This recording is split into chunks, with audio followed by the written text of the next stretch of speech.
जो लोग ईमान लाए हैं उनका दोस्त अल्लाह है कि अंधेरे से निकालकर रोशनी में ले जाता है, और जो काफिर हैं उनके दोस्त शैतान हैं कि उनको रोशनी से निकालकर अंधेरे में ले जाते हैं। यही लोग अहले दोज़ख हैं कि उसमें हमेशा रहेंगे। भला तुमने उस शख्स को नहीं देखा जो उस गुरूर के सबब से कि अल्लाह ने उसको सल्तनत बख्शी थी, इब्राहिम से अपने परवरदिगार के बारे में झगड़ने लगा। जब इब्राहिम ने कहा मेरा परवरदिगार तो वो है जो जिंदगी देता है और मौत देता है, वो बोला कि जिंदगी और मौत तो मैं भी दे सकता हूं। इब्राहिम ने कहा कि अल्लाह तो सूरज को मशरिक से निकालता है, आप उसे मगरिब से निकाल दीजिए। यह सुनकर वो काफिर हक्का बक्का रह गया, और अल्लाह बेइंसाफों को हिदायत नहीं दिया करता।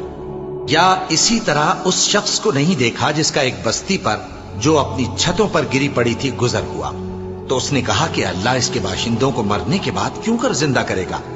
तो अल्लाह